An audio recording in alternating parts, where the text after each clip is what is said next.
আমাদের আলোচনা চলছিল ওসমান রাদিয়াল্লাহু তাআলা আনহুর শাহাদাত এবং সেই তাকে ঘিরে যে ফিতনা বিশৃঙ্খলা তৈরি করেছিল একদল দুষ্ট মুনাফিক বিশৃঙ্খলাকারী বিদ্রোহী তাদের সম্পর্কে। আমরা এই পর্বের শেষ পর্বে আছি ওসমান রাদিয়াল্লাহু তাআলার শাহাদাতের ঘটনা নিয়ে। তো আমরা মূলত আমরা যে ফিতনাটা হয়েছিল এই ফিতনার সময়টাকে ওলামায়ে কেরাম বা ঐতিহাসিকগণ তিন ভাগে ভাগ করেছিলেন। ফিতনার সময়ে তিনটা দল, তিনটা পর্যায়। একটা পর্যায় হলো ওসমান রাদিয়াল্লাহু তাআলা আনহু এবং তার বিরুদ্ধে আসা ব্যক্তিদের যে বিদ্রোহ ইত্যাদি। দ্বিতীয় হলো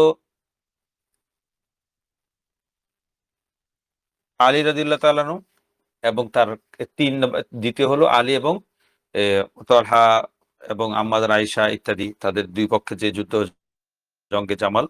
তৃতীয় হল এবং আলী রাদিয়াল্লাহু তাআলা এবং মুয়াবিয়া রাদিয়াল্লাহু তাআলার দুই পক্ষে যে যুদ্ধ হয়েছিল সেটা। তৃতীয় পর্যায় হলো আলী রাদিয়াল্লাহু তাআলা আনহু এবং খারেজিদের দুই পক্ষের যুদ্ধ। দুইটা পক্ষ হক না হক পরিষ্কার। প্রথম পক্ষ প্রথম যে পর্যায় ওসমান রাদিয়াল্লাহু তাআলা আনহু এবং তার বিপরীতে যে বিদ্রোহী যারা ছিল উভয় পক্ষের মধ্যে কারা কে হক কোন পক্ষ হক এটা পরিষ্কার। ওসমান রাদিয়াল্লাহু তাআলা আনহু সুস্পষ্টভাবে হকের উপর ছিলেন। তৃতীয় যে পর্যায় আলী রাদিয়াল্লাহু তাআলা এবং খারেজি এই পক্ষের মধ্যে আলী রাদিয়াল্লাহু তাআলা হকের পক্ষে ছিলেন নিশ্চিতভাবে, এটাও পুরো নিশ্চিত। শুধু সমস্যাটা দেখার একটু ধোঁয়াশা তৈরি হয় কারো কারোর মধ্যে, যেটা হলো আলী রাদিয়াল্লাহু তাআলার সাথে যে আম্মা জান আয়েশা এবং তালহা রাদিয়াল্লাহু তাআলা যে জঙ্গে জামাল হয়েছিল সেখানে দুই পক্ষের কে হক, এবং আলী রাদিয়াল্লাহু তাআলা এবং মুয়াবিয়া রাদিয়াল্লাহু তাআলার দুই পক্ষে যে সিফফিনের যুদ্ধ হয়েছিল সেখানে কে হক, এটা নিয়ে একটু ধোঁয়াশা বা একটু অস্পষ্টতা থাকে। তো এখানেও ওলামায়ে কেরাম একমত যে উভয় যুদ্ধে জঙ্গে জামাল এবং জঙ্গে সিফফিনের যুদ্ধে উভয় যুদ্ধে আলী রাদিয়াল্লাহু তাআলা হকের বেশি কাছাকাছি ছিলেন, তিনি হকের উপর ছিলেন। বাকি অন্য দুই পক্ষ ইজতিহাদিভাবে তারা তাদের ইজতিহাদটা ভুল ছিল।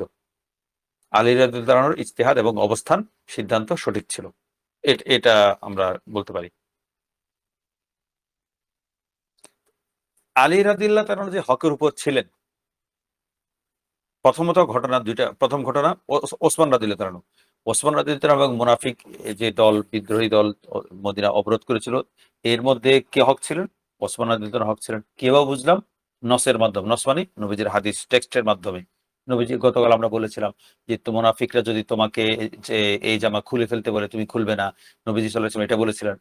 এই এবং আরেকটা হাদিস আছে যে হাদিসে নবীজি সাল্লাল্লাহু আলাইহি ওয়াসাল্লাম বলেছিলেন যে মান নাজা মিন সালাসিন ফাকাদ নাজা সালাসা মাররাত মাউতি ওয়াদ দাজ্জাল ওয়া কতলু খলিফাতিন মুস্তাবিরিন বিল হাক্কি মুতিহ। যে যে ব্যক্তি তিনটা ফিতনা থেকে বাঁচবে সে মূলত ফিতনা থেকে বাঁচবে। এক নম্বর হলো সে আমার মৃত্যুর পর যদি সে ফিতনা থেকে বাঁচে। অনেকে বাঁচতে পারেনি, মুরতাদ হয়ে গেছিল নবীজির ইন্তেকালের পর। ২ নম্বর দাজ্জালের ফিতনা। ৩ নম্বর একজন সত্যের উপর প্রতিষ্ঠিত ধৈর্যশীল খলিফাকে হত্যার যে ফিতনাটা হবে সেই ফিতনা থেকে যে বেঁচে থাকবে সেও মূলত আল্লাহর ফিতনা থেকে মুক্তি পেল। সেই খলিফাটাকে সহিহ হাদিস এটা, সেই খলিফাটা ছিলেন ওসমান রাদিয়াল্লাহু তাআলা। এখান থেকে বোঝা যায় ওসমান রাদিয়াল্লাহু তাআলা হকের উপর ছিলেন। মুস্তাবিরিন বিল হাক্কি নবীজি বলেছেন, সত্যের উপর প্রতিষ্ঠিত। তার মানে ওসমান রাদিয়াল্লাহু তাআলা হক। হক তো বটে, এটা স্বাভাবিকভাবে আমরা বুঝতে পারি। এই তিনটি ফিতনা থেকে যে বাঁচবে সে মূলত নিজেকে রক্ষা করতে পারলো। তো এই দুই হাদিসের মাধ্যমে আমরা জানতে পারলাম ওসমান রাদিয়াল্লাহু হক ছিলেন। এছাড়া আরো অনেক হাদিস আছে ওসমান রাদিয়াল্লাহু যে হক ছিলেন এর বিষয়ে নবীজি সাল্লাল্লাহু আলাইহি ওয়াসাল্লাম বলে গিয়েছিলেন।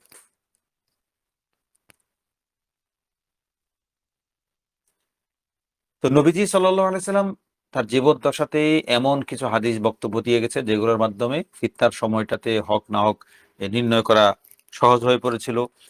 কোন পক্ষ হকের কাছাকাছি ছিল সেটা নির্ণয় করা সহজ হয়ে গেছিল। যেমন ওসমান রাদিয়াল্লাহু সম্পর্কে আমরা দেখলাম।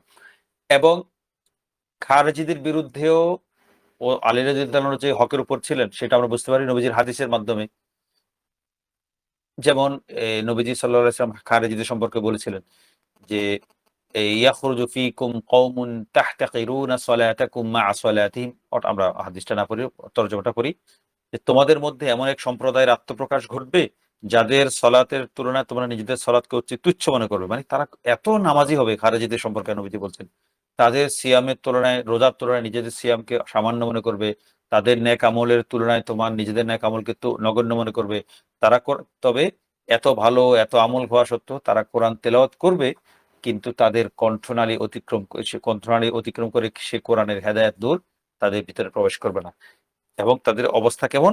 তারা ইসলাম থেকে এমন ভাবে বের হয়ে যাবে যেমনটা তীর ধনুক থেকে বেরিয়ে যায়। এই হলো খারেজিদের সম্পর্কে নবী সাল্লাল্লাহু আলাইহি ওয়াসাল্লাম অবস্থান, ভবিষ্যৎবাণী আগেই বলেছেন। তো খারেজি সম্প্রদায়ের চরমপন্থী এবং উগ্রবাদী মানসিকতার নিখুঁত বর্ণনা দিয়ে গেছেন নবী সাল্লাল্লাহু আলাইহি ওয়াসাল্লাম। তারা ইবাদত বন্দেগীতে অত্যন্ত কঠোর এবং অগ্রগামী হবে, যা দেখে সাধারণ মানুষ বিভ্রান্ত হবে। কিন্তু তাদের অন্তরে ইসলামের প্রকৃত জ্ঞান, উদারতা সঠিক বোধ থাকবে না। তারা ঠুনকো অজুহাতে মুসলমানদেরকে কাফের বলবে, সমাজে ফিতনা ছড়াবে, রক্তপাত সৃষ্টি করবে। এবং তাদের বিরুদ্ধে এই খারেজিদের বিরুদ্ধে যিনি লড়বেন, যিনি যুদ্ধ করবেন, জিহাদ করবেন, তাদের ব্যাপারে নবীজি সাল্লাল্লাহু আলাইহি সাল্লাম বলেছেন যে তাকুনু, হাদিসটা একটু বাক্যটা পড়ি, তাকুনু ফি উম্মতি ফিরকাতান ফায়াখরুজু মিন বাইনিহিমা মারিকাতুন ইয়ালি কতলাহুম আওলাহুম বিল হক। যে অর্থটা এমন যে আমার উম্মতের মধ্যে দুটি দল তৈরি হবে।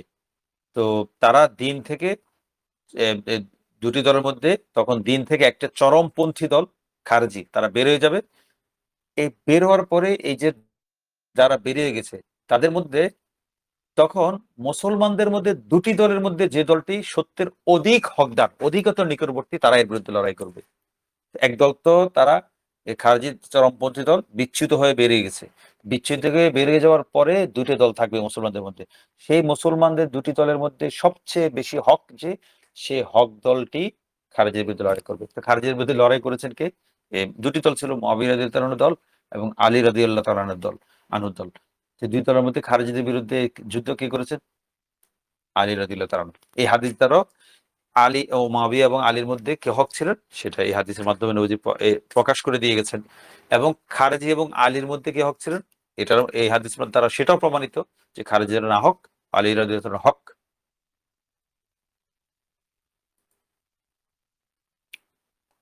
এখান থেকে এইসব হাদিস দ্বারা আমরা আলী রাদিয়াল্লাহু তাআলার অবস্থান বুঝতে পারি। পাশাপাশি এই আরেকটা কথা আমরা ওই আওলা বিল হক বুঝতে পারি যে হকের অধিকতর নিকটবর্তী। তার মানে আরেকটা যে দলটা খারেজির বিরুদ্ধে যুদ্ধ করেনি তারাও নাহক না, তবে হক থেকে একটু, মূল প্রকৃত হক থেকে একটু দূরে যারা যুদ্ধ করবে তার হকের বেশি কাছাকাছি। তো দুই পক্ষে হক হাদিস দ্বারা বোঝা যায়। তো যে পক্ষ খারেজির বিরুদ্ধে যুদ্ধ করবে সে বেশি হকের কাছাকাছি, সে তারা হলেন আলী রাদিয়াল্লাহু তাআলা আনহু। এবং মুআবিয়া রাদিয়াল্লাহু তাআলা আনহু বাতিল নন, বাতিলের পক্ষে নন। এই হাদিস দ্বারা এটা সম্পূর্ণ বিভ্রান্ত, বাতিল, গোমরাহ, আস্তাগফিরুল্লাহ, নাউযুবিল্লাহ এমন নন। আলী রাদিয়াল্লাহু তাআলা আনহু সিফিনের যুদ্ধের পরে নাহরাওয়ান নামক একটা জায়গায় খারজিদেরকে একদম রীতিমতো একদম ঝাড়ে বংশে সম্পূর্ণ দমন করে ফেলেছেন এই যুদ্ধের মাধ্যমে। এবং এই যুদ্ধের মাধ্যমে প্রমাণিত হয়েছে যে আলী রাদিয়াল্লাহু তাআলা আনহু সত্যের সবচেয়ে নিকটবর্তী এবং অধিক হকদার দলের নেতা হিসেবে তিনি হকের কাছাকাছি ছিলেন।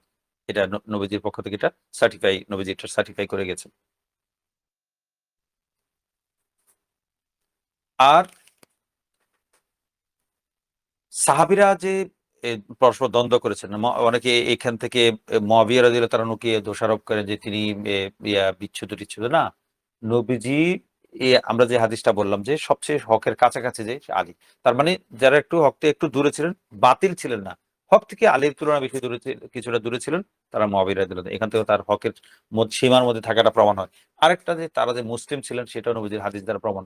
নবীজি সাল্লাল্লাহু আলাইহি সাল্লাম বলেছেন যে একদিন মিম্বরে বসে আছেন, যে তখন হাসান রাদিয়াল্লাহু তাআলা আসলেন। আসার পরে সামনে আসার পর নবীজি সাল্লাল্লাহু আলাইহি ওয়াসাল্লাম হাসানকে উদ্দেশ্য করে বললেন, ইন্না বিনি হাযা সাইয়্যিদ। আমার এই সন্তান, আমার এই নাতি সাইয়্যিদ, নেতা। ওয়ালাআল্লাল্লাহা আন ইউসলিহা বিহি বাইনা ফিআতাইনি আযীমাতাইনি মিনাল মুসলিমিন। আল্লাহ তাআলা আমার এই সন্তান, আমার এই নাতির মাধ্যমে মুসলমানদের দুটি দলের মধ্যে আন ইউসলিহা সুলহ করে দিবেন, বন্ধুত্ব করে দিবেন, সমঝোতা করে দিবেন। তার মানে নবীজি হাসান রাদিয়াল্লাহু আনহু যে দুটি দলের মধ্যে তিনি পরবর্তীতে মুআবিয়া এবং আলী রাদিয়াল্লাহু আনহু দুই দলের মধ্যে তিনি সন্ধি স্থাপন করেছিলেন, সমঝোতা করেছিলেন নবীজি সেই দুটি দলকে মুসলিম বলেছেন। এখান থেকে আলী এই মুআবিয়া রাদিয়াল্লাহু তাআলা মুসলিম ছিলেন, তবে হকের বেশি কাছাকাছি ছিলেন কারা? আলী রাদিয়াল্লাহু আনহু। এই যে বছর হাসান রাদিয়াল্লাহু তাআলা আনহু এটা 41 হিজরি। 41 হিজরিতে ইন্তেকাল নবী আলী রাদিয়াল্লাহু ইন্তেকাল করেছেন। ইন্তেকালের পর হাসান রাদিয়াল্লাহু তাআলা আনহু সবার সম্মতিক্রমে মুশাওয়ারাক্রমে তিনি খলিফা নির্বাচিত হয়েছেন। খলিফা নির্বাচিত হওয়ার পরে তিনি 41 হিজরি 6 মাসের মতো তিনি খেলাফতের দায়িত্ব পালন করেছেন। তারপর অনেক লম্বা চড়াই উঠতে ঘটনা নানা পরে তিনি সমঝোতা করেছেন। আ এই মুআবিয়া রাদিয়াল্লাহু তাআলার সাথে সমঝোতা করে সন্ধি করছে, সুলহ করেছেন। এটা 41 হিজরির কথা। এই ২ টি দল তিনি খেলাফতের দায়িত্ব মুআবিয়া রাদিয়াল্লাহু তাআলার হাতে ছেড়ে দিয়ে তিনি নিজে মদিনায় এসে ইবাদত বন্দেগীতে মশগুল হয়েছেন। এই যে ঐক্য হলো, এই ঐক্যর বছরটাকে আমুল জামাআহ বা ঐক্যের বছর বলা হয়। অথচ হাসান রাদিয়াল্লাহু আনহু যে তিনি কোনো সামর্থ্য না থাকার কারণে বা অন্য কোনো কারণে সুরা করছে এমন না। তার হাতে তখন ৪৪,০০০ সৈন্য, এক মানে দুর্দান্ত অপরাজেয় বাহিনী ছিল। এমন অপরাজেয় বাহিনী যারা আলী রাদিয়াল্লাহু তাআলার সাথে বিশ্বাসঘাতকতা আরো নানা কারণে আলীর সাথে দুর্ব্যবহার, নানা কারণে তারা অনুতপ্ত ছিল যে না আলীর পক্ষে দাঁড়াতে হবে। কুফার তো সেজন্য তারা চাইলে হাসান চাইলে মুআবিয়া স্বাভাবিক যুদ্ধের যে ক্যালকুলেশন, সেই ক্যালকুলেশন অনুযায়ী আলী হাসান রাদিয়াল্লাহু আনহু যে সেনাবাহিনী ছিল সেই তুলনায় মুআবিয়া রাদিয়াল্লাহু আনহুর কাছে কিছুই ছিল না। তো চাইলে যদি স্বাভাবিকভাবে যুদ্ধ হতো, যদি স্বাভাবিক বিচারে যুদ্ধের ফলাফল হাসানের পক্ষে যেত বা মুআবিয়া রাদিয়াল্লাহু আনহু পরাজিত হতেন। তারপরও নবীজি সাল্লাল্লাহু আলাইহি ওয়াসাল্লাম সে ভবিষ্যৎবাণী করে গেছেন।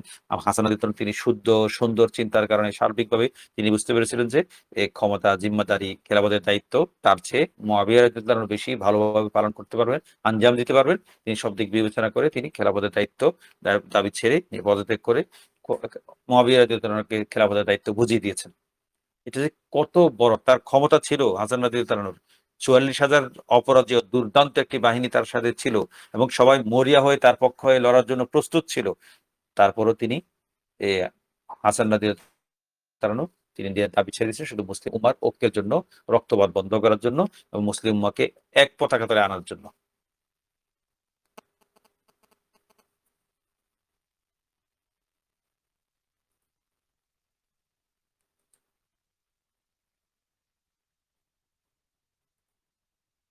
এরপর আমরা গতকাল বলেছিলাম ওসমান রাদিয়াল্লাহু আনহু কি করেছিলেন? ৩টি নীতি অবলম্বন করেছেন। তার সামনে যখন ফিতনাবাজরা এসেছিল, তিনি নসিহত করতেন, তিনি রক্তপাত রোধ করতে চাইতেন এবং তিনি খেলাফতের দায়িত্ব ছাড়তে চাননি। তিনি কোনো অবস্থাতেই যে আমি যেহেতু নবীজি আমাকে ভবিষ্যৎবাণী করে গিয়েছেন যে আমাকে যে জামা পরানো হয়েছে আমি যেন কোনো অবস্থায় সেই জামাটা না খুলি। তো সেই সব আলোকে ওসমান রাদিয়াল্লাহু আনহু বুঝতে পেরেছিলেন যে তিনি হকের উপর আছেন এবং নবীজি তাকে খেলাফতের দায়িত্ব কোনো অবস্থাতে ছাড়তে নিষেধ করেছেন। ওসমান রাদিয়াল্লাহু আনহু এই নবীজির পরামর্শ অনুসারে ভবিষ্যৎবাণীকে সত্য প্রমাণ করার জন্য হোক বা নবীজির হিকমতের অনুসরণ করে হোক, তিনি এই খেলাফতের দায়িত্ব ছাড়েননি এবং শহীদ হওয়ার জন্য তিনি অপেক্ষা করছিলেন। এরকম অনেক হাদিসে ওসমান রাদিয়াল্লাহু আনহু যে শহীদ হবেন সেটা বিভিন্ন হাদিস দ্বারা প্রমাণিত। যেমন একটা হাদিস আমরা বলি যে আন্না নবী সাল্লাল্লাহু আলাইহি সাল্লাম কানা আলা উহুদিন ফারাজাফা বিহিম। নবীজি সাল্লাল্লাহু আলাইহি সাল্লাম এ উহুদ পাহাড়ে ছিলেন বা কোন এতে হেরা গুহায় ছিলেন বা অন্য বর্ণনায় উহুদ পাহাড়ে ছিলেন। তখন পাহাড়টি কাঁপতে শুরু করেছিল। তখন নবীজি সাল্লাল্লাহু আলাইহি সাল্লাম পাহাড়কে লক্ষ্য করে বলেছিলেন, "হে উহুদ বা হে হেরা তুমি স্থির হও।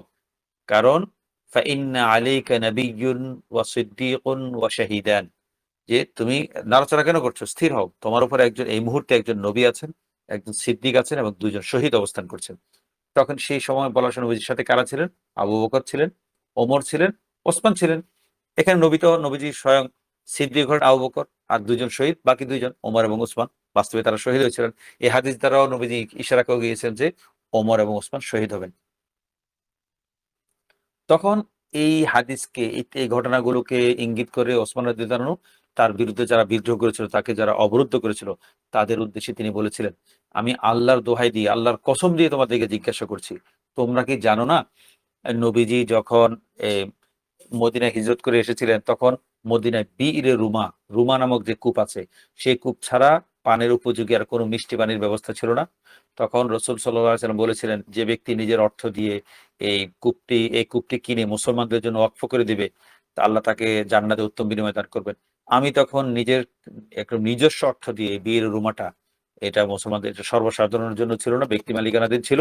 আমি তখন নবীজির কথা মতো সেই কূপটা কিনে মুসলমানদের জন্য ওয়াকফ করে দিয়েছিলাম। তখন তো সবাই বলল, তোমরা কি এটা জানো? তো বিদ্রোহীরা বলল, হ্যাঁ আমরা সেটা জানি। তারা স্বীকার করলো।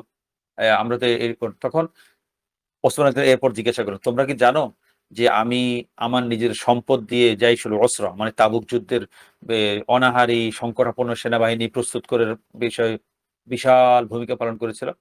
তো বিদ্রোহী বলল, আমরা এটা জানি। আল্লাহর স্বাধীন করে বলছি, আমরা এটা জানি। তখন ওসমান গনি আবার জিজ্ঞাসা করলেন, আমি ইসলামের দোহাই দিয়ে, আল্লাহর দোহাই দিয়ে জিজ্ঞাসা করছি, তোমরা কি জানো যে একদিন মসজিদে নবীতে নবীজি নামাজ পড়ছিলেন, তখন মুসল্লি বেড়ে গিয়েছিল, স্থান সংকলন হচ্ছিল না, তখন রাসূলুল্লাহ সাল্লাল্লাহু আলাইহি ওয়াসাল্লাম বলেছিলেন, হে অমুক বংশের কে এই এই জায়গাটুকু কিনে মসজিদের জন্য যুক্ত করে দিবে, যার বিনিময়ে সে জান্নাতের চেয়ে উত্তম স্থান লাভ করবে। তখন আমি নিজস্ব অর্থ দিয়ে আমি জায়গাটি কিনে মসজিদের সাথে এক্সটেনশন যুক্ত করে দিয়েছিলাম।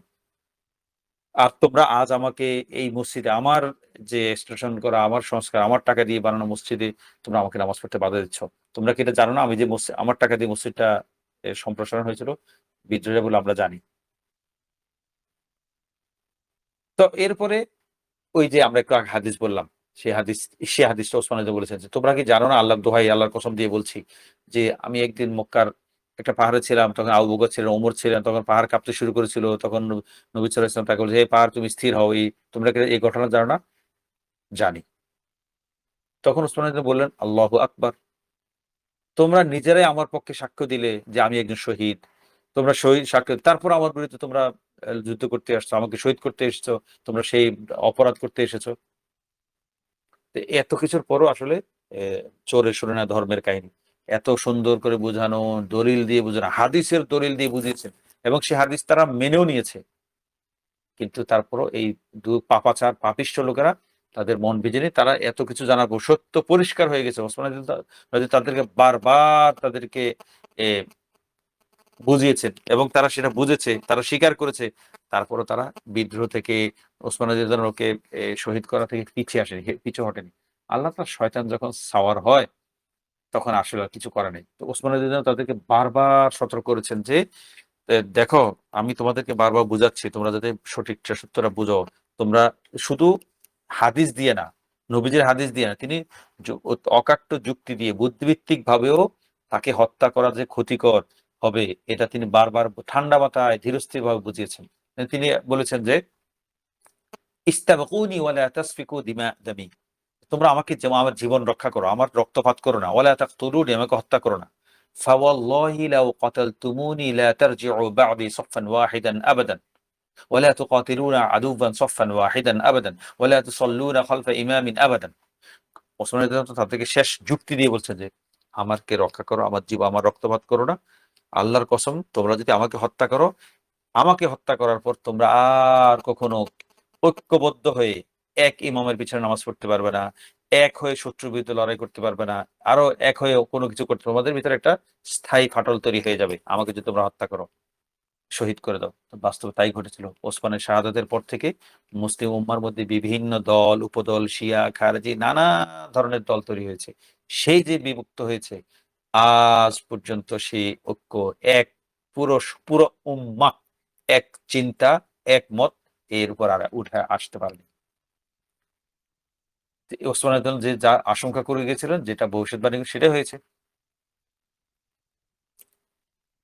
তখন ওসমান এত কিছু বোঝানোর পরও যখন বিদ্রোহীরা নিরস্ত হচ্ছিল না, তাকে হত্যা করার ব্যাপারে তারা সংকল্প, তারা দৃঢ় অবস্থান নিচ্ছিল, দৃঢ় প্রস্তুত হচ্ছিল, তখন ওসমান তাদেরকে বিখ্যাত একটা উক্তি করেছিলেন যে, তাদেরকে জিজ্ঞাসা করেছেন, ফা আলামা ইয়াকতুলুনি, তা আমরা আরবিটা বললে লম্বা সময় হয়ে যাবে, আমরা বাংলাটা বলি।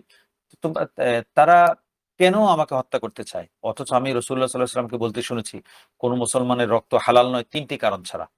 ঈমান আনার পর কুফরি করলে তাকে হত্যা করা যাবে। বিবাহিত হওয়ার পর ব্যভিচারে লিপ্ত হলে তাকে রজম করে হত্যা করতে হবে। অথবা অন্যায়ভাবে হত্যা করলে তার বদলে কিসাস হিসেবে তাকে হত্যা করা যাবে। আমি এই ৩ অপরাধের কোনটা করেছি?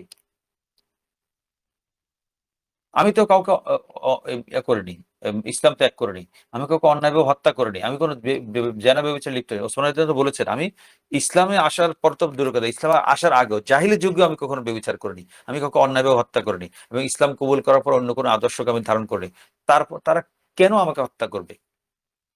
এভাবে নানাভাবে ওসমান রাদিয়াল্লাহু আনহু তাদেরকে বুঝিয়েছেন। এ এবং আরেকটা বিষয়, ওসমান রাদিয়াল্লাহু আনহু খুবই অনড় অবস্থান ছিলেন যে তিনি খেলাফত ত্যাগ করবেন না, এবং তার পক্ষে যেন কেউ অস্ত্র ধারণ না করে।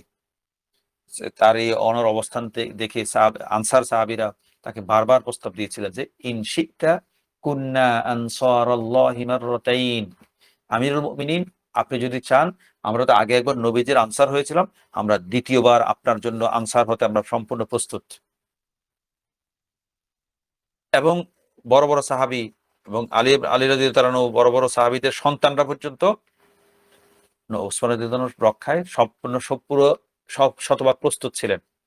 কিন্তু সবার এমন প্রস্তুতি, এমন জোর সমর্থন সত্ত্বেও বারবার ওসমান রাদিয়াল্লাহু একটা কথা বলতেন, আযিমু আলা মান রাআ আন্না আলাইয়া সামআন ওয়া তাআতান আন ইয়াদা সাইফাহু ফি গিমদি। যে আমার প্রতি ওসমান বারবার বলতেন, খলিফা হিসেবে, রাষ্ট্রীয় আইন প্রণেতা হিসেবে তিনি হুকুম জারি করতেন যে, আমার প্রতি যার আনুগত্য এবং শোনার বাধ্যবাধকতা আছে, তাকে আমি আল্লাহর দোহাই দিয়ে নির্দেশ দিচ্ছি, সে যেন তার তলোয়ার খাপের ভেতরে রেখে দেয়, অস্ত্র ধারণ না করে, আমার পক্ষে অস্ত্র না ধরে। এমন একটা খলিফার হুকুম কিভাবে সাহাবায়ে কেরাম মানে অমান্য করতেন? সরাসরি নির্বাহী হুকুম জারি করেছিলেন ওসমান রাদিয়াল্লাহু তাআলা। তো এখন আমরা উত্তরটা আমরা পেয়েছি যে, একদল প্রশ্ন করে, ওসমান রাদিয়াল্লাহু তাআলাকে মদিনায় এভাবে অসহায়ের মতো শহীদ করে দিল, সাহাবায়ে কেরাম কেন এগিয়ে আসেনি? সাহাবায়ে কেরাম প্রতিরোধ করেনি? উত্তর তো আমরা পেয়েছি। সাহাবীরা কেন এগিয়ে আসেনি? তো এই প্রশ্নটাই আসলে ভুল। মানে কেউ আমাদের সামনে এমনভাবে দৃশ্যটা তুলে ধরে যেন সাহাবীরা গ্যালারিতে বসে, বসে মানে দৃশ্য উপভোগ করছে। নাউজুবিল্লাহ, আস্তাগফিরুল্লাহ। সাহাবীরা তো সবসময় আলী থেকে রাদিয়াল্লাহু বড়, বড় সাহাবীদের সন্তান সবাই শেষ দিন পর্যন্ত যতটা সম্ভব প্রতিরোধ করে গেছেন। অস্ত্র না তুলে, অস্ত্র ধারণ না করে, পাথর ছুঁড়ে নানাভাবে তাদেরকে ঠেকিয়ে রাখার চেষ্টা করেছেন। শুধু অস্ত্র ধারণ করেননি, খলিফার সরাসরি সুস্পষ্ট নির্বাহী নির্দেশ ছিল।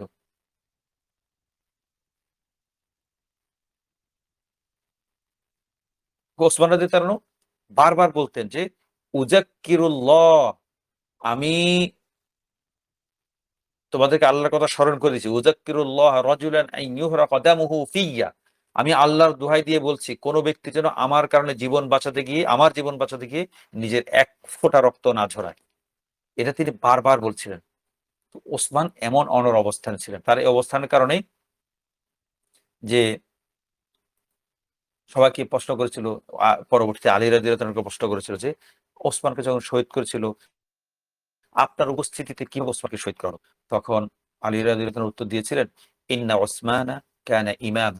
ওসমান তিনি ইমাম মানে তিনি শাসক ছিলেন। ওয়া ইন্নাহু ক্বালা লা ইয়াদফা'আন্না আন্নি আহাদুন। তিনি সুস্পষ্ট কঠোর নির্দেশ জারি করেছিলেন, আমার পক্ষে কেউ যেন প্রতিরোধ যুদ্ধে লিপ্ত না হয়। নানাভাবে নানা ভাষায় ওসমান রাদিয়াল্লাহু এটা নিষেধ করেছেন। তো এটা ছিল আসলে, তাই ওসমান রাদিয়াল্লাহু তাআলা এত কঠিন, তিনি জানতেন তিনি শহীদ হবেন। তাকে তিনি শহীদ করে দেওয়া হবে। তারপর তিনি আত্মরক্ষার জন্য অন্যদের সহযোগিতা নেননি কেন? কি কারণ ছিল? আসলে এটা ছিল ওসমান রাদিয়াল্লাহু তাআলার একটা নিজস্ব সিদ্ধান্ত, এবং রাজনৈতিক দূরদর্শিতা, এবং উম্মার প্রতি তার ব্যথা দরদ। কথার কথা ধরি যে, ওসমান রাদিয়াল্লাহু তাআলা কি করতেন? তিনি কি করতে পারতেন? সাহাবায়ে কেরাম যেভাবে, আনসার সাহাবীরা যেভাবে তাকে রক্ষা করার জন্য, তাকে সুরক্ষিত রাখার জন্য যেভাবে এক পায়ে দাঁড়ানো ছিল, প্রস্তুত ছিল, ওসমান রাদিয়াল্লাহু সেই প্রস্তুতি যদি গ্রহণ করতেন, ঠিক আছে তোমরা আমাকে রক্ষা করো, বিদ্রোহীদেরকে তোমরা ঠেকাও। এরা যদি করতেন, কি হতো? বিদ্রোহের ২ টা কারণ হতো। ২ টি বিষয় হতো যে, ব্যাপক বিদ্রোহীরা তো মরিয়া।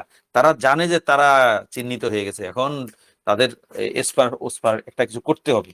তারা মরিয়া হয়ে যুদ্ধ করত। যুদ্ধ করলে অনেক ব্যাপক রক্তপাত হতো। আবার আরেকটা বিষয় হতো যে, দেখো বিদ্রোহীরা এসেছে কেন? মিথ্যা এ এ চিঠির মাধ্যমে, যে ওই গত পর্বে আমরা বলেছি যে, মিথ্যা চিঠিতে লেখা ছিল ওসমান রাদিয়াল্লাহু তাআলা বলছেন যে, বিদ্রোহীরা নিজ শহরে যাওয়ার পর সে এলাকার গভর্নর তাদেরকে হত্যা করার নির্দেশ দিয়েছে, গভর্নরকে এমন একটা চিঠি নিয়ে যাচ্ছিল শয়তান কোন এক ষড়যন্ত্রকারী। তো বিদ্রোহীরা তো যখন যুদ্ধ হতো, তো বিদ্রোহীরা আরো নিশ্চিত হতো যে, হ্যাঁ আসলে তো ওসমান আমাদেরকে হত্যা করার নির্দেশ দিয়েছিল, দেখুন এখন আমাদের বিরুদ্ধে যুদ্ধ করার জন্য মদিনাবাসীকে লেলিয়ে দিয়েছে। তো ওসমান গনি নানা দিক চিন্তা করে ভাবলেন, সিদ্ধান্ত নিয়েছেন যে তিনি একা শহীদ হয়ে যাবেন, কিন্তু তাকে ঘিরে যেন কার কোনো রক্তপাত না হয়, বিশৃঙ্খলা তৈরি না। কারণ এখানে যদি যুদ্ধ হয়, যুদ্ধ হওয়ার পরে বিদ্রোহীরা তো নিশ্চিত পরাজিত হবে। পরাজিত হলে সবাইকে তো আর হত্যা করা যাবে না। ২-১ জন তো ছুটে পালাবে। তারা গিয়ে এই ফিতনার যে বিস্তার জাল ছড়াবে, এটার প্রভাব, এটার সুদূর প্রসারে যে একটা মন্দ ইমপ্যাক্ট, খারাপ ইমপ্যাক্ট, এটা আর ঠেকানো যাবে না। সব দিক বিবেচনায় ওসমান গনি সিদ্ধান্ত নিয়েছেন তিনি একাই শহীদ হবেন। তার জন্য কেউ যেন কোনো রক্তপাত না ঝরায়, রক্তপাত করতে না পারে। এই এইসব বিবেচনার কারণে ওসমান রাদিয়াল্লাহু আনহু কি করেছেন? এই থেকে, যুদ্ধ থেকে, প্রতিরোধ থেকে সবাইকে কঠোরভাবে নিষেধ করেছেন। সবাই কেউ যেন তার পক্ষে না দাঁড়ায়।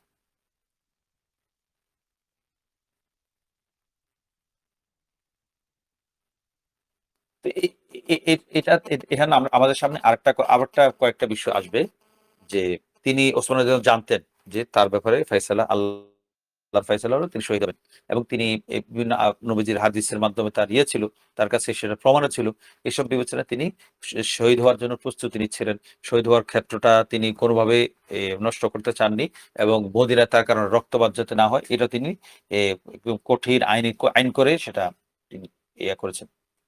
এখন এরপরে তো আরো কয়েকটা প্রশ্ন আসে এই বিষয়ে যে ব খলিফার যারা অবরোধ করেছিল, অবরোধ করার পরে তখন ১ম দিকে তো ওসমান রাদিয়াল্লাহু তারা মসজিদে নববীতে নামাজ পড়তে যেতে দিত।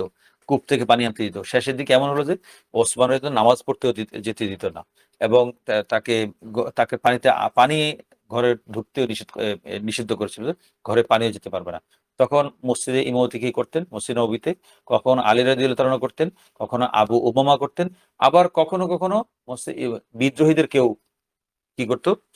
এ ইমামতি করত। মানে মদিনায় এমন অবস্থা তৈরি হয়েছিল। শুধু ওসমানের নির্দেশের কারণে রাদিয়াল্লাহু তাআলার নির্দেশের কারণে খলি মদিনার সাহাবীর সন্তানরা, আনসাররা তারা অস্ত্র ধারণ করতে পারছিলেন না।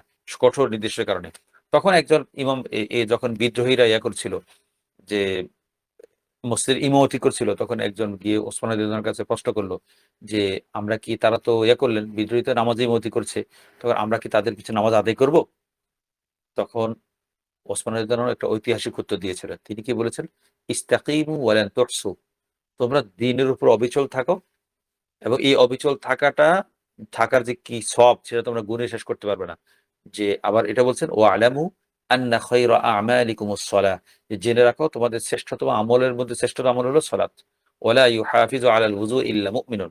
মুমিন একমাত্র ওযুর উপর থাকে। তার মানে এটা ইশারা বলেছেন যে বিদ্রোহীরা ইমামতি করলে তাদের সাথে তোমরা সালাত আদায় করে ফেলো। সালাতের ব্যাপারে তোমাদের এখানে অবহেলা করা, জামাত অবহেলা করা ঠিক হবে না। তিনি এটাই বলেছেন ওসমান রাদিয়াল্লাহু তাআলা। আরেকটা বলেছেন, তো এখন এই পর্যায়ে যখন এমন পর্যায়ে পৌঁছলো, তো খবর তো চারিদিকে ছড়িয়ে গেছে মদিনা ওসমানের অবরুদ্ধ। এমন কথা সিরিয়াতে মুয়াবিয়া রাদিয়াল্লাহু আনহুর কাছে খবরটা পৌঁছেছে। তখন তিনি কি করলেন? খলিফাকে উদ্ধার করার জন্য শাম থেকে একটা বিশাল বাহিনী পাঠালেন। তো এইখানে আমরা একটা প্রশ্ন করি, অনেকে প্রশ্ন করে যে মুয়াবিয়া রাদিয়াল্লাহু তাআলা খলিফাকে কেন সময় মতো পদক্ষেপ নিলেন না? তো একটা প্রশ্ন হলো মদিনার সাহাবীরা কেন খলিফাকে বাঁচাতে এগিয়ে আসেননি? তার উত্তর তো আমরা দিয়েছি। তো মুয়াবিয়া সম্পর্কে প্রশ্ন করে যে বাঁচাতে কেন এগিয়ে আসলেন না সময় মতো? এটার উত্তর আমরা এখন বললাম যে মুয়াবিয়া রাদিয়াল্লাহু তাআলা একটা বিশাল বাহিনী পাঠিয়েছেন।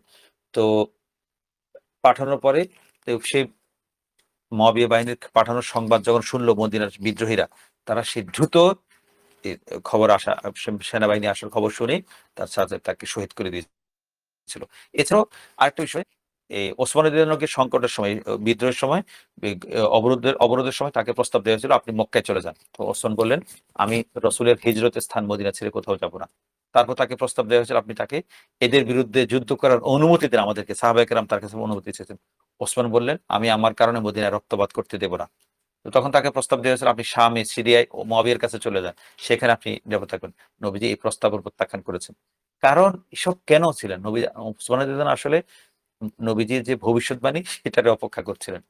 তো কিন্তু শামে, সিরিয়াতে মুয়াবিয়া রাদিয়াল্লাহু তো জানতেন না যে খলিফা তার পক্ষে কাউকে অস্ত্র ধারণ করতে নিষেধ করেছেন, তিনি এই নির্দেশ তার জানা ছিল না। তিনি সেই না জানার কারণে তিনি সেনাবাহিনী পাঠিয়েছেন। তো মোদির সেনাবাহিনী বের হওয়ার সংবাদ পাওয়ার পরে এই বিদ্রোহীরা চরম আতঙ্কিত হয়ে পড়েছিল। তারা জানতো যে এই নিয়মিত সেনাবাহিনী যদি আসে তাহলে তাদের আর শেষ নাই, তাদের অস্থি মজ্জাবন্ত ছাতু বানিয়ে ফেলবে। তারা এই দ্রুত ওসমানী অবরোধ ঘরের ভিতরে ঢুকে তাকে শহীদ করে দিয়েছে। এটা ছিল 35 হিজরিতে, 35 হিজরির 11ই জিলহজ, 12ই জিলহজ এই ঘটনা ঘটেছে। জুমার দিন, শুক্রবারে ওসমান রাদিয়াল্লাহু আমার তৃতীয় খলিফা, নবীজির 2 মেয়ের জামাই, ইসলামের সবচেয়ে ভদ্র সাহাবীদের মধ্যে সবচেয়ে ভদ্র সাহাবী যিনি, শরীফ সাহাবী, মহৎ সাহাবী, তাকে শহীদ করে দিয়েছে, নির্মমভাবে শহীদ করে দিয়েছে। তো শাহাদাতের রাতে ওসমান রাদিয়াল্লাহু আবু বকর এবং ওমরকে স্বপ্ন রাসূলুল্লাহ, আবু বকর এবং ওমর ৩ জনকে স্বপ্ন দেখেছেন। স্বপ্ন দেখার শাহাদাতের আগের রাতে তিনি তাকে তারা সবাই একসাথে বলেছেন। নবীজি তাকে বলছেন, "আফতির গাদান ইনদানা।" আগামীকাল আমাদের সাথে ইফতার করো। নবীজি অ স্বপ্নে ওসমানের জন্য বলছিলেন। তো ওসমান গনি নিশ্চিত হয়ে গেছিলেন যে তিনি এই দিন শহীদ হবেন, নবীজির কাছে যাবেন, নবীজির সাথে বসে ইফতার করবেন কবরে এ আলেমে বরজখ গিয়ে। তো তিনি রোজা রেখেছেন, সকালে রোজা অবস্থাতে তিনি জাগ্রত হয়েছেন এবং এ স এ জাগ্রত হয়ে তিনি বাড়ির দরজা খুলে দিয়েছেন এবং তার বাড়ির দরজায় যে সাহাবীর সন্তানরা হাসান রাদিয়াল্লাহু তাআলা আনহু, হোসেন রাদিয়াল্লাহু তাআলা আনহু, আরো যে সমস্ত সাহাবীদের সন্তানরা সেখানে দরজায় পাহারার দায়িত্ব ছিলেন। পাহারা ছিল, এটা একটা বলে রাখি যে এই সাহাবীর সন্তানরা অস্ত্র ধারণ করেননি সত্য, কিন্তু ওসমান রাদিয়াল্লাহু দরজায় তারা অস্ত্র তলোয়ার ছাড়া পাহারাদারির দায়িত্বে ছিলেন। তখন তিনি ঘুম থেকে ওঠার পরে পাহারাদার সাহাবীর সন্তানদেরকে তিনি নির্দেশ দিয়েছেন, তোমরা আমার দরজা ছেড়ে চলে যাও, অস্ত্র সংবরণ করো। এরপর তারা চলে গেলেন, দরজা খুলে দিলেন। খুলে দিয়ে তিনি উন্মুক্ত দরজায় বসে ঘরের ভিতরে বসে তেলাওয়াত করতে শুরু করলেন। এবং বিদ্রোহীরা আসা পর্যন্ত তিনি তেলাওয়াত করা অবস্থায় ছিলেন। এরপর তেলাওয়াত করা অবস্থাতে তাকে শহীদ করে দিয়েছিল। তিনি যখন তাকে শহীদ করে দিয়েছিল তখন কেউ বলে তিনি পড়ছিলেন ফাসাইয়াকফিকাহুমুল্লাহ। এই আয়াতটা পড়ছিলেন। এই আয়াতটা কারো মতে এই আয়াতের ওসমান রাদিয়াল্লাহু তাআলার রক্ত এই আয়াতের উপর ফাসাইয়াকফিকাহুমুল্লাহ। এর অর্থ হলো, হে নবীজি, তাদের বিরুদ্ধে আল্লাহ আপনার জন্য যথেষ্ট হয়ে যাবেন। এটা একটা ইঙ্গিত ছিল যে ওসমান আপনার পক্ষেও আল্লাহ তাআলা ওদের বিরুদ্ধে যথেষ্ট হয়ে যাবেন। আল্লাহ তাআলা আপনার হত্যার বদলা নেবেন, বিষয়টা এমন। তো শহীদ করে দিল। শহীদ করে দেওয়ার সংবাদ যখন সিরিয়া থেকে এগিয়ে আসা সেনাবাহিনী পৌঁছলো, খাদের কানে পৌঁছলো যে ওসমান আমিরুল মুমিনিন শহীদ হয়ে গেছেন, তখন তারা পথের একদম শুরুতে ছিলেন। খুব বেশি আসতে পারেননি। তারা আবার ফেরত গিয়েছেন। তো শেষ দিনগুলোতে ওসমান রাদিয়াল্লাহু রক্ষা করতে গিয়ে কয়েকজন সন্তান গুরুতর আহত হয়েছিলেন। যারা আহত হয়েছেন তাদের মধ্যে হাসান ছিলেন, হোসেন ছিলেন এবং আব্দুল্লাহ ইবনে জুবাইর রাদিয়াল্লাহু তাআলা আনহু ছিলেন এবং সে একটা বর্ণনা আছে, সহিহ বর্ণনা আছে যে আলী রাদিয়াল্লাহু তাআলা আনহু শেষ দিনগুলোতে ওসমানের পক্ষে লড়াই করেছেন, তরবারি দিয়ে না। যখনই বিদ্রোহীরা এগিয়ে আসতে চাইতো, হাসান, হোসাইন এবং আব্দুল্লাহ ইবনে জুবাইর, আলী রাদিয়াল্লাহু তারা ওসমানের দরজা দাঁড়িয়ে বিদ্রোহীর দিকে পাথর ছুঁড়ে মারতেন। তো পাথর একদিন এমন শেষের দিকে এমন অবস্থা হয়েছে যে একদিন পাথর ছুটতে আলী রাদিয়াল্লাহু তাআলার 2 হাত একদম অবশ হয়ে গেছে। তিনি হাতটা নাড়াতেই পারছিলেন না। তো এ তখন এবং তিনি তার যখন হাত অবশ হয়ে গেছিল তখন তিনি পাশে অন্যান্য সাহাবী সন্তানদেরকে বলছেন, আমি যে তোমরা এভাবে করো, মানে পাথর ছুঁড়ে মারো, পাথর ছুঁড়ে মারো। তোমরা এবং ওসমানের পক্ষে এইভাবে কাজ করো। তখন এর শেষ দিন তো ওসমানের জন্য সরাসরি নির্দেশ দিলেন যে, না তোমরা এখান থেকে চলে যাও। তখন হুকুম দিয়ে চলে গেল। এরপর সবাই শহীদ করল। কিন্তু এটা নির্ণয় করা যায়নি যে ঠিক ওসমান রাদিয়াল্লাহু তাআলা হত্যাকারী আসলে কে? সুনির্দিষ্টভাবে এটা পরিষ্কার করা যায়নি। কেউ বলে যে এম এ প্রক্রিয়া হত্যাকারী একটা কালো ব্যক্তি ছিল। কেউ বলে একজন রোমান এ ইউরোপিয়ান মানে রোমান লাল চামড়ার অধিকারী ছিল ইত্যাদি। কিন্তু সুস্পষ্টভাবে কেউ জানা ছিল না। তো এই কারণে অনে এ ও ও আলী রাদিয়াল্লাহু তাআলা আনহু আসলে সবাই দাবি করছিল, মুয়াবিয়া রাদিয়াল্লাহু দাবি করছিল আলীর কাছে যে ওসমান হত্যার বদলা নিতে হবে। তো আসলে ওসমান রাদিয়াল্লাহু কে হত্যা করেছিল? এটা তো কেউ পরিষ্কার করতে পারেনি। তো সবার এটা যারা আলীর কাছে কেসাসের দাবি তুলছিল ওসমানের খলিফা হওয়ার পর, আলী খলিফা হওয়ার পরে। তো তাদের বোঝা উচিত ছিল যে আলী আসলে কার কাছ থেকে কিসাস নেবেন। প্রকৃত হত্যাকারী তো সুনির্দিষ্ট ছিল না। তো জানতো না কে হত্যা করেছে। যাক, আমাদের মোটামুটি তাহলে এই পর্যন্ত আমরা একটা বিষয় পরিষ্কার হলো। আমরা আরো কয়েকটা ছোটখাটো প্রশ্ন আমরা উত্তরটা দিয়ে আমরা এই পর্ব শেষ করে সামনে যাবো ইনশাল্লাহ। একটা কোন একটা কেউ গুজব ছড়ায় যে কোন কিছু সাহাবীও নাকি ওসমান রাদিয়াল্লাহু তাআলার হত্যাকাণ্ডে শরীক ছিলেন। এটা কি সত্যি? চূড়ান্ত এবং সংক্ষিপ্ত উত্তর হলো একজন সাহাবীও ওসমান রাদিয়াল্লাহু হত্যার কাজে শরীক ছিলেন না। এবং কোনো বিশুদ্ধ সূত্র বা সহিহ বর্ণনা দ্বারা কোনোভাবে এটা প্রমাণিত হয়নি যে কোনো সাহাবী ওসমানকে হত্যা করতে হত্যা করার কাজে ছিলেন। হত্যার কাজে উস্কানি দিয়েছিলেন বা প্ররোচনা দিয়েছিলেন। এখানে কোনো বিষয় না। তো ২ টা বিভ্রান্তি আমরা এখানে পরিষ্কার করি যে সব সাহাবী কি ওসমান রাদিয়াল্লাহু আনহুর সমস্ত সিদ্ধান্ত খেলাফতকালে সমস্ত সিদ্ধান্তে একমত ছিলেন? দ্বিতীয়ত কোন সাহাবী কি ওসমান রাদিয়াল্লাহু আনহুর সরাসরি হত্যাকাণ্ডে শরীক হয়েছে? আমরা এই ২ টা বিষয়কে আমরা সামনে রেখে আলোচনা শেষ করব। যে সরাসরি কোন সাহাবী ওসমান রাদিয়াল্লাহু আনহুর হত্যাকাণ্ডে শহীদ করার পেছনে শরীক ছিলেন এমন কোন বিশুদ্ধ একটা বর্ণনাও নেই। হ্যাঁ, উস্কানি তার বিরুদ্ধে হত্যার উস্কানি দিয়েছিলেন কিনা কোন সাহাবী এটা নিয়ে কিছু আলোচনা আছে। আমরা এটা ব্যাখ্যা করলে পরিষ্কার হবে বিষয়টা। প্রশাসনিক ওসমান রাদিয়াল্লাহু বিভিন্ন বিষয়ে তিনি অনেক দীর্ঘ সময় খলিফা ছিলেন। এই খলিফা থাকাকালে তার বিভিন্ন বিষয়ে সিদ্ধান্ত নিয়ে হয়েছিল। এই সিদ্ধান্তগুলো নিয়ে কোন সাহাবীর সাথে তার মত পার্থক্য তৈরি হয়েছিল।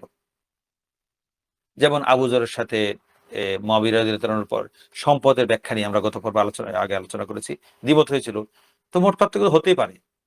কিন্তু আবু যর রাদিয়াল্লাহু আনহু নিজের সীমা জানতেন এবং তিনি খুব ভালো করে জানতেন যে এ এ ব্যক্তিগত মত পার্থক্যের অর্থ খলিফার বিরুদ্ধে বিদ্রোহ বা দল গঠন করা না। তো তিনি আবু যরের সাথে কখনো ওসমান রাদিয়াল্লাহু আনহুর ব্যক্তিগত বিদ্রোহ বা বিরোধ ছিল না। আবার কেউ বলে যে উম্মাজান আয়েশা এ ওসমানের বিরুদ্ধে অবস্থান বা উস্কানি দিয়েছেন। আস্তাগফিরুল্লাহ। এটাও সম্পূর্ণ ভুল চিন্তা। আমরা আগে বলেছি যে তার নামে মিথ্যা চিঠি চালানো হয়েছিল। এটাও কোনো সু সু বিশুদ্ধ বর্ণনা নেই। বরং এটা প্রপাগান্ডা, মিথ্যা প্রচারণা এবং তার বিরুদ্ধে এটা ষড়যন্ত্র। তো এখন একটা প্রশ্ন আসে তাহলে যে সমস্ত সাহাবীর সাথে ওসমান রাদিয়াল্লাহু আনহুর কোনো বিষয়ে মতপার্থক্য ছিল। এই মতপার্থক্যের বিষয়টাকে কি বিদ্রোহীরা কাজে লাগিয়েছিল? হ্যাঁ, এটা সত্য। যে কোনো ক্ষেত্রে যেমন তলহা বিন উবাইদুল্লাহ তার সাথে কোনো একটা বিষয়ে ওসমান রাদিয়াল্লাহু আনহুর প্রশাসনিক সিদ্ধান্ত নিয়ে মতবিরোধ ছিল। তো এটাকে বিদ্রোহীরা কাজে লাগিয়েছে যে হ্যাঁ, তা ওসমান তলহা বিন উবাইদুল্লাহ পর্যন্ত আমাদের পক্ষে আছে এ এবং তিনি আমাদের এই দলে আছে ওসমানের বিরুদ্ধে অথচ তলহা বিন উবাইদুল্লাহ ওসমানের বিরুদ্ধে কখনোই ছিলেন না। মত পার্থক্য থাকা আর কাউকে খলিফাকে হত্যা করা, অবরোধ করা ২ টা ২ বিষয়। মত পার্থক্য ছিল সে স্বাভাবিক হতেই পারে। ইজতিহাদের ভিন্নতা থাকতে পারে। এই কারণে তলহা বিন উবাইদুল্লাহ রাদিয়াল্লাহু আনহু তিনি পরবর্তীতে তাকে তার ভিন্ন মতটাকে কোন মতবিরোধটাকে যেহেতু করেছে, ব্যবহার করেছে এবং তিনিও ওসমান রাদিয়াল্লাহু যখন অবরুদ্ধ ছিলেন তখন তিনি আলী রাদিয়াল্লাহু যেভাবে ওসমানকে রক্ষা করার ব্যাপারে তৎপর ছিলেন, তলহা রাদিয়াল্লাহু ঠিক সেভাবে তৎপর ছিলেন না। এ তার মানে এই না যে তিনি বিদ্রোহীদের সাথে ছিলেন। আস্তাগফিরুল্লাহ এমন ছিলেন না। এজন্য এই তলহা বিন উবাইদুল্লাহ পরবর্তীতে বলছেন যে, "আমার দ্বারা আমার আমার কিছুটা আমি শিথিলতা করে ফেলেছি ওসমানকে রক্ষায় শেষ দিনগুলোতে। আমি এটার বদলা হলো একমাত্র আমার ওসমানের পক্ষে ওসমানের জন্য নিজের রক্ত দেয়া, নিজের জীবন দিয়ে দেয়া।" তো তিনি ওসমানের কিসাসের দাবি তুলে তিনি পরবর্তী জঙ্গে জামালে তিনি শহীদ হয়েছিলেন। ২ পক্ষের ভুল বোঝাবুঝির যুদ্ধে। তো তিনি তলহাকে নিয়ে যারা কথা বলে আসলে এটা সম্পূর্ণ ভুল, বিভ্রান্তি, মিথ্যা ওই ষড়যন্ত্রকারীদের মতো। কোন সাহাবী ওসমান গণের বিরুদ্ধে উস্কানিও দেননি, হত্যাকাণ্ডে শরীক ছিল না।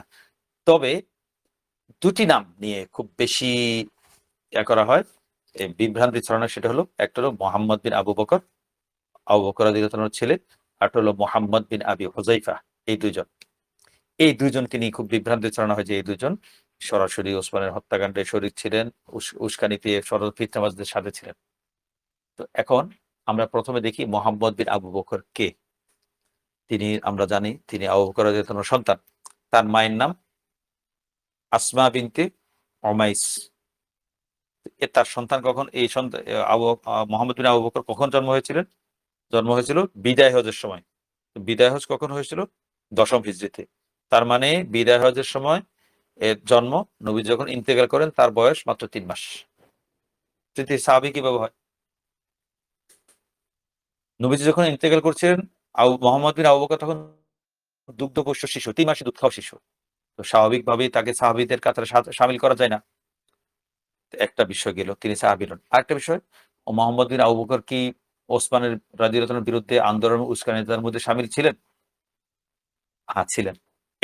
এর উত্তর হ্যাঁ। তবে একটা বিষয় লক্ষণীয়, মোহাম্মদ বিন আবু বকর রাদিয়াল্লাহু ইন্তেকালের পর তার বেড়ে ওঠা, তিনি তো ২ বছর পরে তার মা আবু বকর রাদিয়াল্লাহু ইন্তেকাল করেছেন। তখন তার মা বিধবা হয়ে গেছে। তখন এই ২ বছর পরে তার মাকে বিয়ে করেছে কে? আলী রাদিয়াল্লাহু তাআলা আনহু। তার মানে ২ বছর বয়স থেকে তিনি আলী রাদিয়াল্লাহু তাআলা আনহুর ঘরে ছিলেন। ঘরে লালিত পালিত হয়েছেন। এবং তিনি আলী রাদিয়াল্লাহু তাআলা হাসান, হোসাইন তার পরিবারের সাথেই বেড়ে উঠেছেন। পরিবারের সাথেই তার উঠা-বসা ছিল। সম্পূর্ণ আলীর বাঁধলে তিনি গড়ে উঠেছেন। বাস্তবে কি দেখা গেল? ওসমানের ফিতনার সময় তার অবস্থান সম্পূর্ণ আলী রাদিয়াল্লাহু তাআলার চিন্তা চেতনা সম্পূর্ণ বিপরীত। আলী ওসমানের পক্ষে জান দিয়ে ফেলার উপস্থিত ছিলেন। হাসান হোসেন ওসমান রাদিয়াল্লাহু তাআলা রক্ষা করার জন্য জান দেওয়ার অবস্থায় ছিলেন। কিন্তু এই মোহাম্মদ বিন আবু বকর পুরো সময়টা আলী রাদিয়াল্লাহু তাআলার ঘরে বেড়ে উঠে, তার ঘরে প্রতিপালিত হয়ে তিনি সম্পূর্ণ আলীর বিরুদ্ধে গিয়েছিলেন। আলীর অবস্থানের বাইরে চলে গিয়েছিলেন। এটা একটা এটা একটা বিস্ময়কর ঘটনা।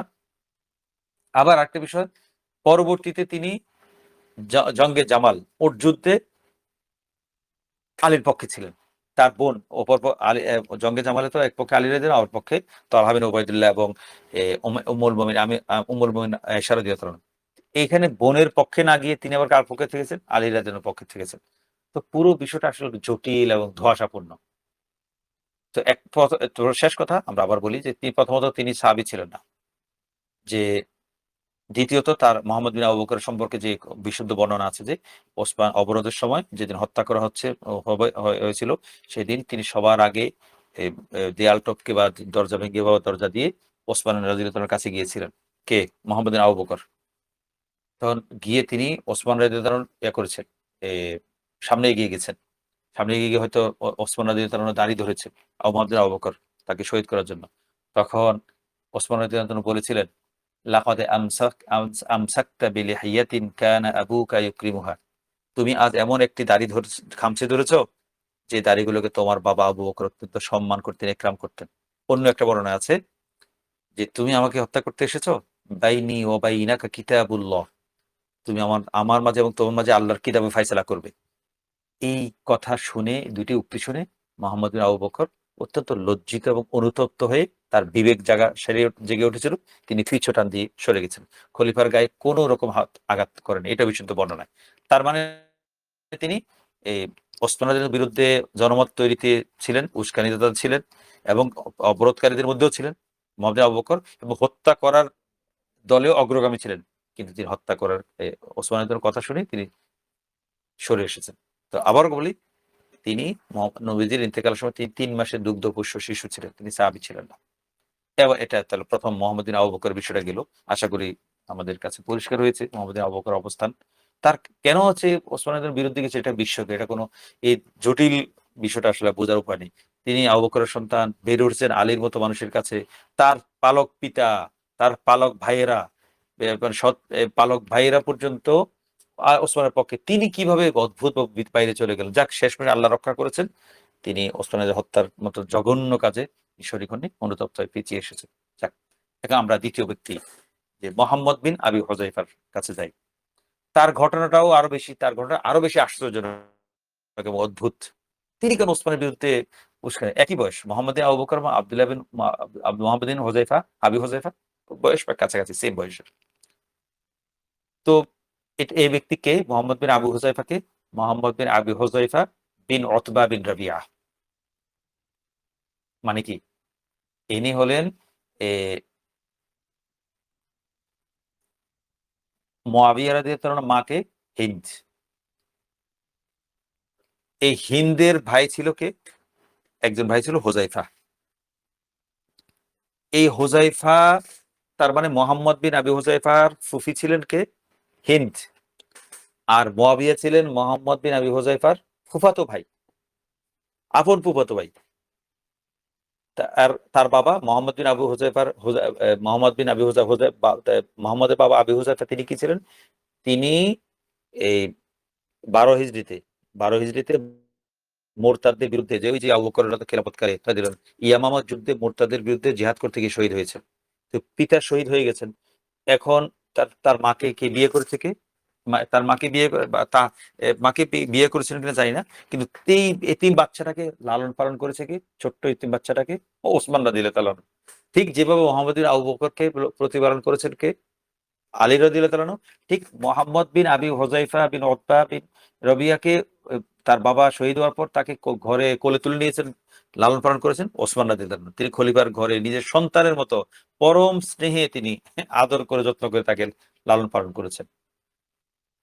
এখন এটা একটা অদ্ভুত বিষয়। ওসমানের ঘরে বেড়ে উঠেছেন। আবার এটাও ঠিক যে তিনি সাহাবী নন। কারণ নবীজির ইন্তেকালের সময় তিনি অত্যন্ত ছোট্ট শিশু ছিলেন। এখন রহস্যটা কি? মোহাম্মদ বিন আবু হুযায়ফা ওসমানের ঘরে বেড়ে ওঠার পরও ওসমানের বিরুদ্ধে কেন গেলেন? একটা কারণ। ওলামায়ে কেরাম একটা কারণ বলেছেন যে, এই মোহাম্মদ বিন আবি হুযায়ফা ওসমান রাদিয়াল্লাহু তাআলা তার পালক পিতা ওসমানের কাছে একটা প্রদেশের গভর্নরের দায়িত্ব চেয়েছিলেন। কে? মোহাম্মদ বিন আবি হুযায়ফা। ওসমান রাদিয়াল্লাহু আনহু দেখলেন যে মোহাম্মদ বিন আবু হুযায়ফা কোন প্রদেশের গভর্নরের দায়িত্ব পালন করার মতো উপযুক্ত যোগ্যতা তার নেই। তাই তিনি এই পদ দেননি। এইখান থেকে তিনি তার ভিতরের ক্ষোভ, তার ভিতরে ক্রোশ তৈরি, মানে ক্রোধ তৈরি হয়েছিল যে আমাকে দায়িত্ব দেয়নি। আমি চেয়েছি, আমি তো তার ছেলের মতো, আমাকে দায়িত্ব দেয়নি। এই ক্ষোভ থেকে বিদ্রোহীদের সাথে যুক্ত হয়েছিল। এখানে আরেকটা বিষয় প্রমাণিত হয় যে বিদ্রোহীরা ওসমান রাদিয়াল্লাহু বিরুদ্ধে অভিযোগ করেছিল তিনি নাকি পক্ষপাত করেছেন। তিনি অযোগ্যদেরকে, অযোগ্য আত্মীয়স্বজনকে বড় পদ দিয়েছেন। তিনি যে পদ দেননি তার একটা প্রমাণ হলো এই মোহাম্মদ বিন আবি হুযায়ফা। মোহাম্মদ বিন আবু হুযায়ফাকে তিনি দায়িত্ব দেননি। অথচ এই মোহাম্মদ বিন আবু হুযায়ফা উমাইয়া গোত্রে ছিল। ওসমানের রাদিয়াল্লাহু একই বংশে ছিল। তাকে পদ দেননি। তো পদ যখন দেননি তখন এই মোহাম্মদ বিন আবু হুযায়ফা কি মরে ছিলেন? ছিলেন না। তিনি পদ বঞ্চিত হয়ে ক্ষোভে, রাগে, দুঃখে কোথায় চলে গেছেন? মিশরে চলে গেছিলেন। মিশরে গিয়ে তিনি ওসমান রাদিয়াল্লাহু যে খলিফা ছিল সেখানে গভর্নর আব্দুল্লাহ বিন সাআদ বিন আবি সারাহ তার বিরুদ্ধে বিদ্রোহ করেছিল মিশরে গিয়ে। একদম গভর্নরের বিরুদ্ধে, এবং অনেক দিন বিদ্রোহিত করেছে, এবং পরবর্তীতে নিজের ফুফাতো ভাই মুয়াবিয়া রাদিয়াল্লাহু তাআলার বিরুদ্ধেও এই মোহাম্মদ বিন আবি হুযায়ফা যুদ্ধ করেছিল। যুদ্ধে লিপ্ত হয়েছিল মুয়াবিয়ার ফুফাতো বিরুদ্ধে, এবং সেই যুদ্ধে তিনি নিহত হয়েছিলেন মুহাম্মদ বিন আবি হুযায়ফা। এই ছিল ২ টি নাম। এই ২ টি নামকে উল্লেখ করে অনেক প্রপাগান্ডিস্টরা, অনেক বিখ্যাত ইসলামিক স্কলাররা, অনেক বিভ্রান্ত লোকেরাও করে যে সাহাবীরা পেছনে ওসমানের বিরুদ্ধে ছিলেন, নাউযুবিল্লাহ। তো সাহাবী মানে এই ২ জন। মুহাম্মদ বিন আবি বকর, তার বিষয়টা আমরা পরিষ্কার করলাম। আরেকটা হলো মুহাম্মদ বিন আবি হুযায়ফা। তো এরা কেমন সাহাবী ছিলেন, এরা কেমন আচরণ, কে কেমন, এটা তো আমরা পরিষ্কার করে দিলাম। তো সুতরাং এর বিরুদ্ধে যদি কোনো ওসমান গনির বিরুদ্ধে কোনো সাহাবী ছিলেন, এটা সম্পূর্ণ মিথ্যা চিন্তা, এবং তিনি কোনো পক্ষপাত করেছেন এটাও ভুল চিন্তা, এটাও খুব ভ্রান্ত চিন্তা। এখন আমরা এই পর্যন্ত যে কয়েকটা পর্বে যে আলোচনাটা করলাম, এখান থেকে আমরা কি শিক্ষা পেলাম? ওসমান রাদিয়াল্লাহু শাহাদাত পর্যন্ত আমরা ২-৩ টা শিক্ষা বলে শেষ করব। ১ নম্বর শিক্ষা কিন্তু আমরা আগে বলেছি। সেটা কি? তখন এই একটা ঘটনার মাধ্যমে একটা বিষয় পরিষ্কার হয়েছে যে ইসলাম আসার পরে আরব সমাজে মানুষের মধ্যে এক মনস্তাত্ত্বিক বৈপ্লবিক পরিবর্তন এনেছিল ইসলাম। সেটা কি? ইসলাম মানুষকে স্বাধীন এবং মুক্ত চিন্তার অধিকারী করেছিল, যোগ্যতা এনে দিয়েছিল, এবং খলিফা বা শাসকের উপর জনগণের কি অধিকার এবং জনগণের প্রতি শাসকের কি দায়িত্ব সেটা ইসলাম এসে সুস্পষ্টভাবে বুঝিয়ে দিয়েছিল। না হলে তো ইসলাম আসার আগে আরবরা কখনো তাদের গোত্র প্রধান, পারস্যের কিসরা কিংবা রোমের কাইসারের গোলামিতে অন্ধ ছিল। তারা কখনো শাসকের বিরুদ্ধে, দলনেতার বিরুদ্ধে, দলের আমিরের বিরুদ্ধে কখনো টু শব্দ তৈরি করত না। ইসলাম এসে তাদেরকে খলিফার বিরুদ্ধে, যদি সেটা তারা অনেকে বিভ্রান্ত হয়ে ভুল চিন্তা, ভুল তথ্য, ভুল প্রপাগান্ডার শিকার হয়ে তারা আমির খলিফা ওসমানের বিরুদ্ধে দাঁড়িয়েছিল। তো তারা দাঁড়ানোর পিছনে কমন গ্রাউন্ড যুক্তি কি ছিল? যে খলিফা অন্যায় করছেন। তার মানে তাদের ভিতরে এমন একটা চিন্তা, ইসলাম আসার, ইসলাম গ্রহণ করার পর তার চিন্তা ঢুকেছিল যে খলিফা অন্যায় করলে, অবিচার করলে তার বিরুদ্ধে কথা বলা যাবে, মুখ খোলা যাবে। এই চিন্তার এই আগে তো তারা আমিরের বিরুদ্ধে, দলনেতার বিরুদ্ধে, গোত্র প্রধানের বিরুদ্ধে কোনো কথাই বলতো না। বলার কথা চিন্তা করতো না। সেই জায়গা থেকে এই জায়গায় তাদের কে এনেছে? ইসলাম এনেছে। হ্যাঁ, ইসলাম তাদেরকে যে চিন্তার স্বাধীনতা দিয়েছে, সেই স্বাধীনতাটাকে তারা অপব্যবহার করেছে, সেটা ভিন্ন কথা। এটা একটা উত্তরণ, এটা শিক্ষার বিষয়। ১ নম্বর শিক্ষা যে ইসলাম মানুষকে, মুসলমানদেরকে স্বাধীনভাবে চিন্তা করতে শিখিয়েছে। মানুষের অধিকার, জনগণের অধিকার, রাষ্ট্রের দায়িত্ব কি সেটা তাদেরকে ভালো করে বুঝিয়ে দিয়েছে। ১। ২ নম্বর শিক্ষা হলো সমাজে যারা মিথ্যাবাদী, গুজব রটনাকারী, প্রপাগান্ডিস্ট, প্রপাগান্ডাবাজ, তাদেরকে শক্ত হাতে দমন করা। এবং কোনো তথ্য বা সংবাদ যখন প্রচারিত হয়ে যেসব আলেমের বিরুদ্ধে, ইমামের বিরুদ্ধে, রাষ্ট্রের বিরুদ্ধে, সেটাকে শোনার সাথে সাথেই পুঙ্খানুপুঙ্খভাবে যাচাই করা, ভেরিফাই করা অত্যন্ত জরুরি। রাষ্ট্র বা সমাজ যদি এই তথ্য যাচাই এর নীতিতে অবহেলা করে, তবে একটা শক্তিশালী রাষ্ট্র, মহান খলিফা বা বড় কোনো জাতি বা সমাজ ব্যবস্থাও ভেতর থেকে ভেঙে চূর্ণ বিচ্ছিন্ন হয়ে যেতে পারে। তো মিথ্যাবাদীদের হাত টেনে ধরা এবং সংবাদের সত্যতা সময় মতো নিশ্চিত করা অপরিহার্য রাষ্ট্রের জন্য, জনগণের জন্য, উম্মার জন্য। ৩ নম্বর এবং শেষ শিক্ষা।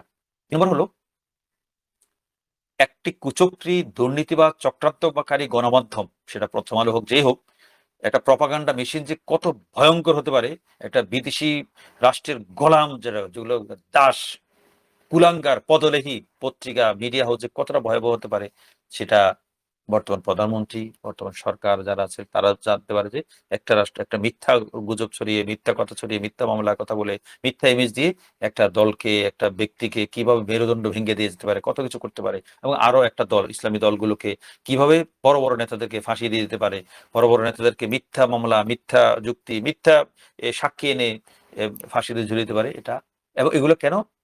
সুনির্দিষ্ট করে মিডিয়া হাউস, প্রপাগান্ডা মেশিন, শয়তানের আলো, অন্ধকারের আলো, এগুলোর মাধ্যমে দিল্লি স্টার এসব কিভাবে একটা বড় বড় নির্দোষ মানুষগুলোকে ফাঁসিতে ঝুলাতে পারে, নির্দোষ মানুষগুলো নির্যাতনের স্টিম রোলার চালাতে পারে, শত শত ওলামায়ে কেরামকে জঙ্গি তকমা দিয়ে আয়না করে ঢুকাতে পারে।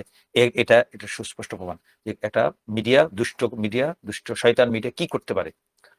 তো এই মিডিয়াগুলো গুজবকে চোখের পলকে সত্যকে মিথ্যা বানাতে পারে, মিথ্যাকে সত্য বানাতে পারে।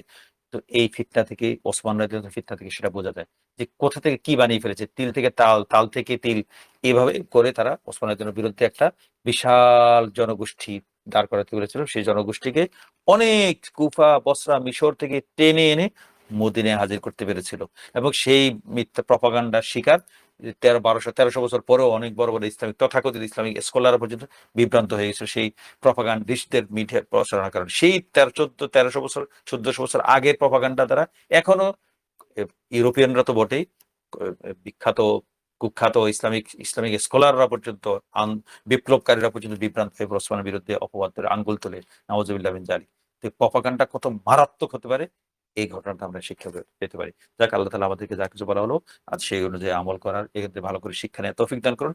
আমরা ওসমানের পক্ষে রাদিয়াল্লাহু তাআলা আনহু, আমরা সাহাবায়ে কেরামের পক্ষে, আমরা কোন সাহাবীকে দোষ ধরার পক্ষপাতী নই, আমরা কোন সাহাবীর সমালোচনা করার পক্ষপাতী নই। আমরা সাহাবায়ে কেরামকে মেয়ারে হক মানি এবং আমরা সাহাবায়ে কেরাম কোন ধরনের অপমান, তাদের বিরুদ্ধে কোন ধরনের অসন্তোষ, তাদের বিরুদ্ধে কোন ধরনের অনাস্থা কোনভাবে আমরা সহ্য করার পক্ষে নই। আল্লাহ তাআলা সাহাবায়ে কেরামকে রাদিয়াল্লাহু আনহু ওয়া রাদওয়ান, এবং আমরা সাহাবায়ে কেরামের মাধ্যমে দ্বীন পেয়েছি। আমিনু কামা আমানান নাস, সাহাবায়ে কেরামের মতো ঈমান আনতে বলেছেন।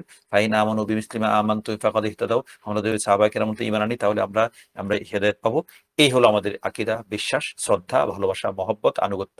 আল্লাহ তাআলা সাহাবায়ে কেরামকে জান্নাত নসিব করুন। জান্নাত তো নসিব করবেনই, আল্লাহ তাআলার এটা বিধান। আল্লাহ তাআলা তাদের অনুসারী হিসেবে আমাদেরকে দয়া করে, মায়া করে জান্নাত নসিব করুন। আমিন। ওয়া আখিরু দাওয়ানা আলহামদুলিল্লাহি রাব্বিল আলামিন। আমরা সামনে আলোচনা কিন্তু চলবে। আরো মজার, সামনে তো আরো জটিল পরিস্থিতি। আলী রাদিয়াল্লাহু আনহু, ও মুআবিয়া রাদিয়াল্লাহু আনহু, উমাইয়া খেলাফত, খোলাফায়ে খেলাফত কেন, কিভাবে হলো, আব্দুল্লাহ ইবনে জুবাইর, নানা জটিল আলোচনা আমরা সামনে যাবো ইনশাআল্লাহ। আল্লাহ তাআলা আমাদেরকে তৌফিক দান করুন। আমিন। ওয়া আখিরু দাওয়ানা আলহামদুলিল্লাহি রাব্বিল আলামিন। ওয়া মা আলাইনা ইল্লা বালাগুল মুবিন।